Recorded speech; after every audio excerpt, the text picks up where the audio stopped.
So here we are with another car chat as I get ready to go for a run this evening. I wanted to talk about how about a year ago, if not a little bit more, I made a video where I talked about how I believed Russia's ambitions were greater than Ukraine. At the time, I had thought Russia would easily roll through Ukraine. Thankfully, that was not the case. Many experts were wrong on that, and good on the Ukrainians for proving us wrong. But we all saw the map that showed General Gerasimov with the arrow pointing at Moldova, going through from Odessa in Ukraine. We know they've had incursions into Georgia, and we know that they have signaled that they wanted to test NATO in the Baltic nations, which is like Estonia, Latvia, Lithuania. The reality is the only way we were going to stop Russia was by force, and I've talked about that before as well. Thankfully, the Ukrainians are stopping them by force. But the other thing that we on the Western side, using our Western-minded thinking, thought that the Russian population, as they did at the collapse of the Soviet Union, would stand up and fight against Putin and what is going on. That still may be the case, but we're not seeing the cracks as quickly as we had assumed we would. We're not seeing a lot of that play out in real time. Make no mistake, the average Russian, especially in the rural areas, is struggling mightily. Putin has insulated Moscow and St. Petersburg, rightfully so, because that's where the uprising has become dangerous. You can easily squash an uprising in the Ural Mountains or some other rural area of Russia, but when they start happening in Moscow and St. Petersburg, it becomes harder to deal with. But nonetheless, we haven't seen the Russian populace divorcing itself from the Kremlin and Putin's policy. And you start thinking, why is that? Well, it almost mirrors somewhat Germany after World War I.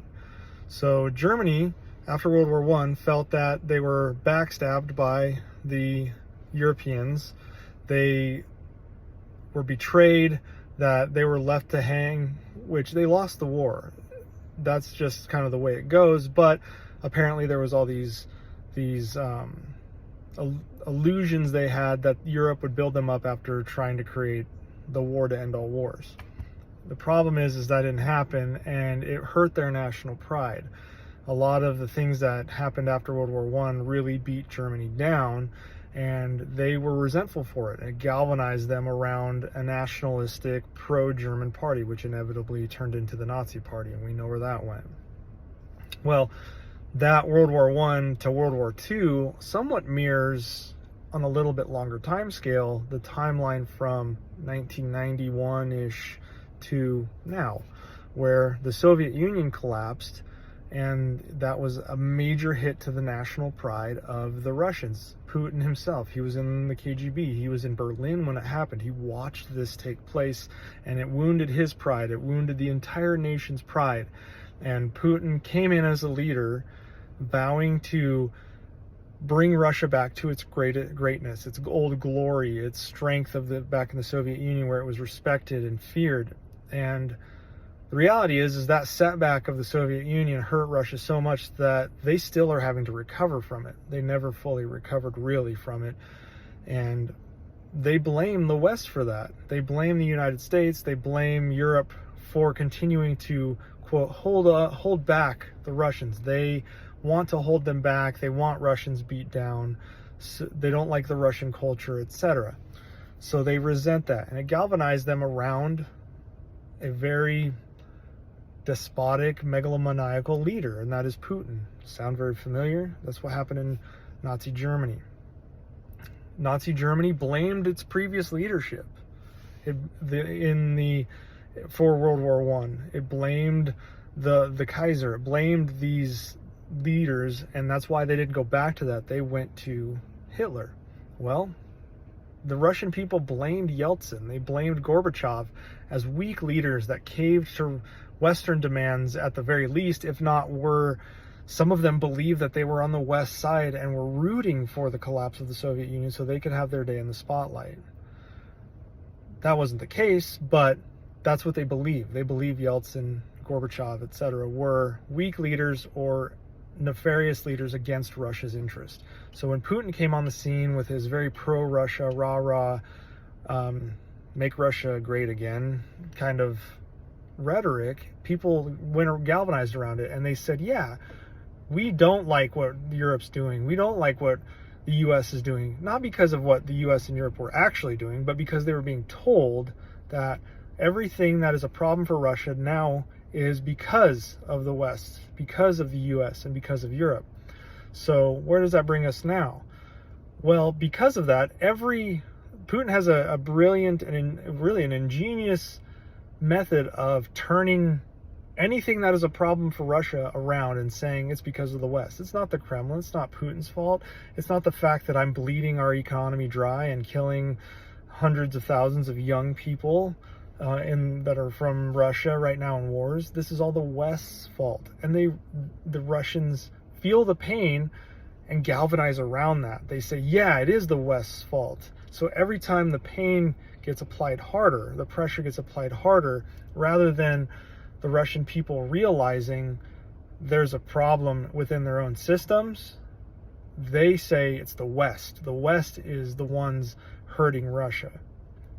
So what do we do about it? Well, if history is anything to show us of what could be done, unfortunately, the last time this happened in Germany, it led up to World War II. Well, we're in that warlike stage now. Germany didn't start World War II by invading all the countries at once. They started out slowly. That's where Russia is right now. They're starting out slowly. And unfortunately, as history showed us, it took the absolute destruction of Nazism and nearly the destruction of Germany as a country for that mindset to be broken within the German populace. And now they're one of the greatest nations on the international stage. That can be accomplished with Russia, but unfortunately, I don't really see how that can be done without a similar situation taking place in Russia. A complete destruction of Putinism, of this idea that Putin is the grand supreme leader of Russia, and he can do no wrong, and anything that wrong that takes place is obviously the West's fault. So that's unfortunate because Russia is a nuclear power. I think that the way we're doing things is only prolonging the inevitable collapse of Russia. They have a demographic problem. Their economy can't sustain on this current path. Their losses, their World War I level losses on a daily, where they're losing 800 troops a day, can't be sustained over time. Eventually, even without the West meddling, Russia is going to experience a catastrophic failure, probably on the same scale as 1991, or 1990 rather. That whole, the fall of the Berlin Wall, so to speak, which there isn't really one, but kind of the figurative Berlin Wall coming down, and the collapse takes place immediately after in the years following. That could happen to Russia again, but unfortunately, if that were to be the case, once again, a very charismatic leader could rise up and bring the Russians around him and say, again, it was the West, the West, the West. The only thing that changed for Germany was destroying them by force. I don't think we're there yet with Russia, and I hope we don't get there. But if, like I said, if history is anything to be our guide for, that's the only way that we were able to rid the Germans of Nazism, was by destroying the Nazis completely. I don't know how we rid Russia of Putinism without a similar effect.